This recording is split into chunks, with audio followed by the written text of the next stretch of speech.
Binibining Nueva Ecija first runner-up is... This is it!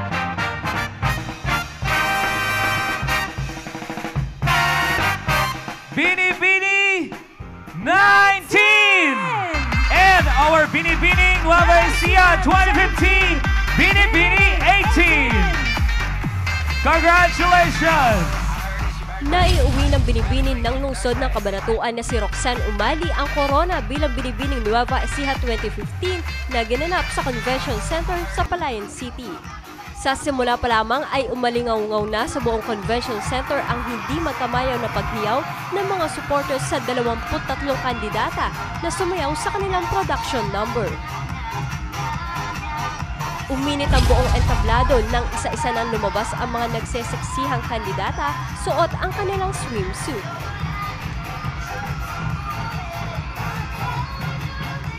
Lumutang naman ang kagandahan ng bawat kandidata sa pagsuot ng modern Filipiniana.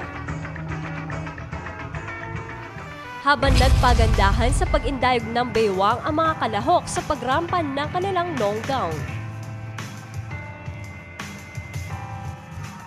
Umaapaw sa dami ng minor awards na nasabing patimpalak mula sa iba't ibang pribadong kumpanya sa lalawigan.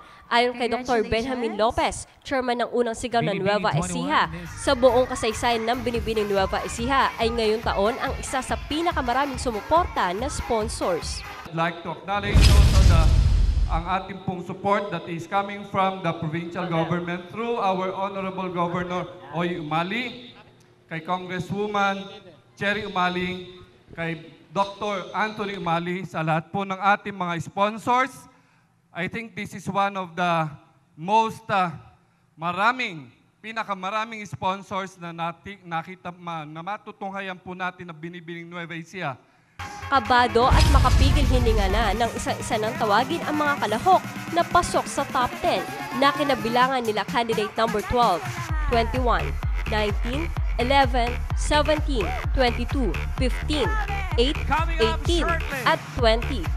Mas tumaas pa ang tensyon ng salain na sa 5 ang mga kalahok na napagtagumpayan na makapasok nila candidate number 15, 8, 19, 11, at 18.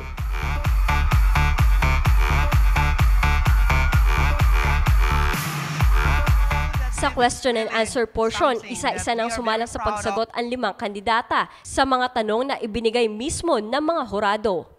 Bago ihayag ang mga nanalo ay binigyang muli ng pagkakataon na makaapak sa entablado suot ang kanilang corona ng mga binibining na buwagi noong taong 2013 para sa kanilang farewell walk.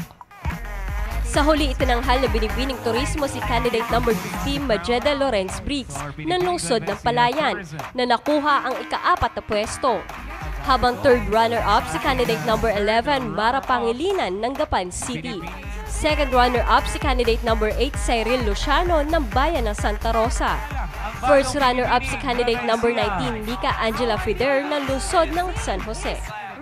At ang nagtagumpay na maiuwi ang corona ng gabing iyon ay si candidate number 18 Roxanne Umali ng Cabanatuan City.